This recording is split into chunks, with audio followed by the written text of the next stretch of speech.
In this video, we're going to introduce one of the most powerful advanced features in the SUMS portal. Once you understand how to set and manage alerts, you'll wonder how you managed without them. It's almost like autopilot for monitoring any aspect of your utility usage where a data logger has been installed on the meter. Setting and managing alerts puts you in control and means you don't need to sign into the portal as frequently to get the information you most need. The system notifies you immediately by your chosen method, which could be email, SMS, or both, either to yourself or other colleagues you nominate, anytime an alert is triggered. There are 4 key types of alert relevant for your water and electricity usage.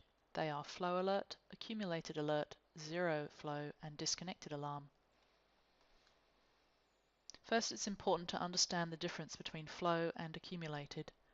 Flow is like water flowing continually from a watering can.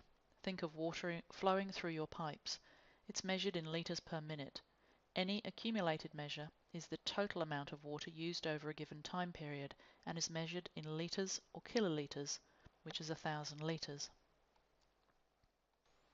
With power, the flow is called power usage and is measured in kilowatts.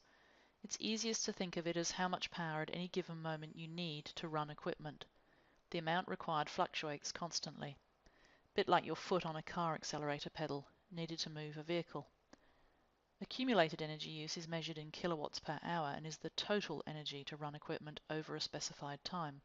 It's similar to the total fuel you need to complete a car journey.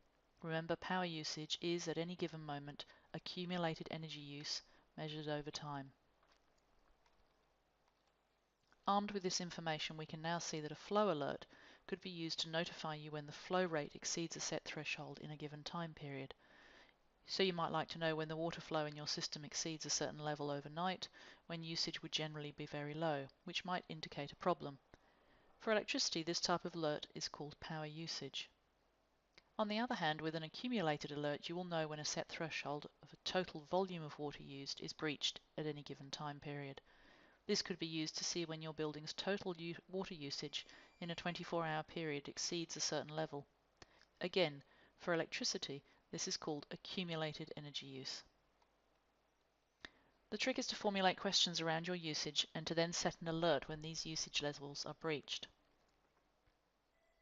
So the best process to work through is to formulate a question around your usage, for example, working out your maximum daily water usage over the last month and deciding perhaps you want to be alerted anytime water usage exceeds this level. You need to find the specific level that answers that question, and then you're going to set an alert based on that usage level being breached. Zero flow means that all communications from the equipment are fine, but the flow rate has dropped to zero. It may, however, indicate that the probe has been taken out or has become dislodged from the meter. Zero flow alerts don't have to always represent a problem when set on submeters that are used periodically, for example, an irrigation submeter, where you might have set a zero flow alert to confirm no irrigation water is being used on certain days. A disconnect alarm triggers when a meter becomes disconnected from the server because of a communications fault. With a water meter, this might be because of poor reception, for example, in a basement or cupboard, or due to a dead battery, and triggers after 12 hours with no data. For electricity, this new feature will be available shortly and indicates the data feed from your metering provider has been off for more than 48 hours and they will need to be contacted.